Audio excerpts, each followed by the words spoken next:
So first of all, I would like to thank everyone for coming tonight.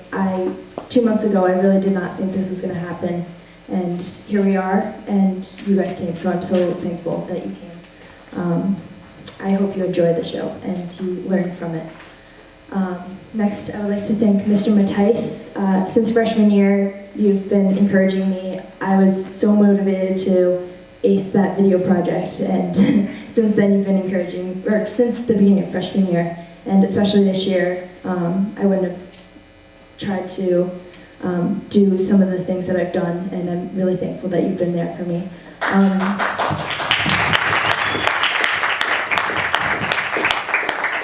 Mrs. McAndrews, you came up with the name NED, and she actually did some videos a few years ago before we were here of people doing little NED Talks on their own, and it just recorded up on the YouTube channel, which is a really cool idea, and it really inspired me to make this an event, me and Ambreen.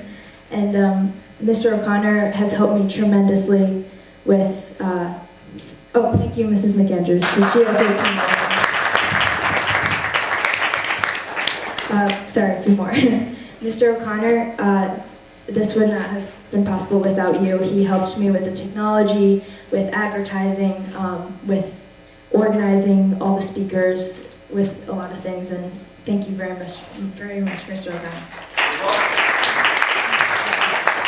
I would also like to thank my partner, Ambreen. I was about to give up on this idea, and then Ambreen said, oh, that's a great idea, we should try to spearhead this, and she's helped me with so much, and it wouldn't have been possible without Ambreen, so thank you, Ambreen. Yeah, last thank you to the speakers. You guys have put a lot of effort into this, and obviously I would not be able to have a NED program without you guys, so thank you for wanting to inspire others, and your talks are going to be great, so don't be nervous.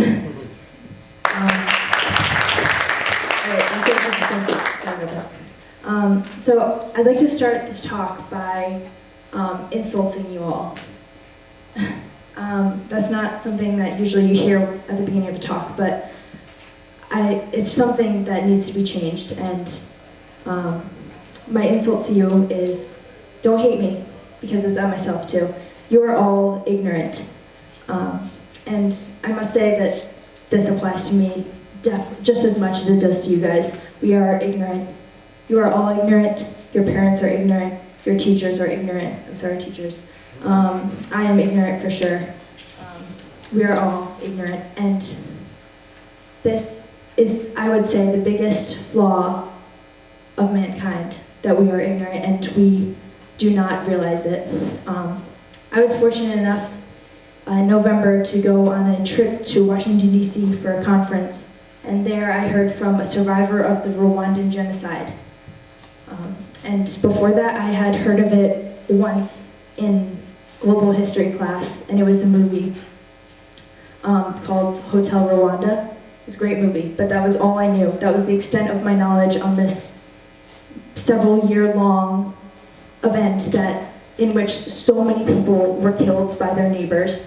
And so this woman happened to be one of the victims, or she survived, but she experienced the pain of the Rwandan genocide, and she lost her husband to this event, and her husband did not live to see her baby, who was born about a month after she escaped. So, and that was when I realized I was ignorant. That was the first time I realized how ignorant I was. I did not know until I heard from someone who experienced something what it was really like. I knew it was a bad thing, but I really did not know the extent and the pain that so many people went through. It was millions of people. I don't know how many people were killed, but I think it was hundreds of thousands of people were killed. So I would like to, Apple, sorry, it's a code word for next slide.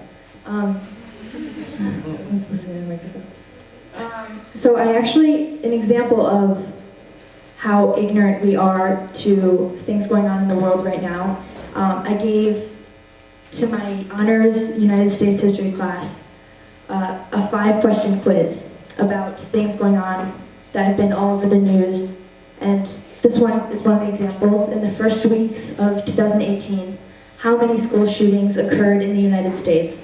Obviously very relevant at this time, something we should be informed about if we want to fight this cause. The answer is 18. And I don't remember how many people got this question wrong, but there were 4 more questions similar to this question, and the average, out of 5 questions, the average score was 2. And this is in an honors class. So the average score was 2. There were several zeros and no 5s. So that just goes to show we should be more aware, because these things are really going on right now. Can we go on to the next slide? These were the other 4 questions. So one of them talks about sanctioned killing of drug addicts in what country? So people are being killed for being drug addicts by the government, and this one was one of the most incorrectly answered. It's Philippines. The next one is, what is the name of the Spacex rocket that was sent towards Mars in February 2018? Simple, something I actually didn't know. I had to look this up for sure. It's the Falcon Heavy. And then the next one was, the current president of Syria, who has in recent years used chemical weapons on his own people. This is true. People are being killed by their own government leader because they don't agree with him. Several people got this one wrong because I used different names of leaders in that general area. So, and this guy is really a bad man, and we should know about him. We should really learn. His name is Assad. So we should look into these kind of issues. And the last one is, how much of the U.S. budget is being used for foreign aid?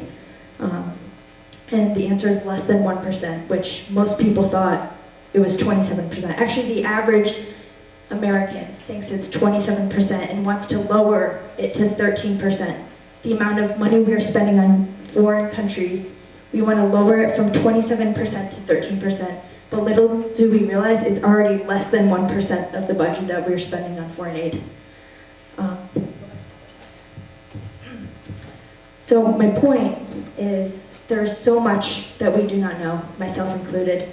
And we have to, the first step to making the world a better place is realizing that we have the capability to do it, and that we also are unaware, and that is what's holding us back from making the world a better place. So we have to be aware that we are ignorant and try to fix it. We have to take steps to teach ourselves and then others so we can change the world, because it may be hard for one person to make an impact on the entire world, but if we educate others, if we make a team, we can create a movement, and we can change the world. Our generation is the one that's going to do it. We can end world hunger. We can, there's so much we can do. There's so much we can do if we work together, but the first step is learning about what's going on and ending ignorance, bringing an end to our biggest flaw. So thank you all. Enjoy the next speakers. Realize that they found something that they are passionate about, and they chose one of the many problems or many ideas in the world, and they spearheaded it, and they want to teach you because they think it's worth inspiring you. They think it's worth spending an hour of their time to teach you. So please enjoy their talks, listen carefully, and maybe you will be inspired to act or do a talk of your own. Thank you.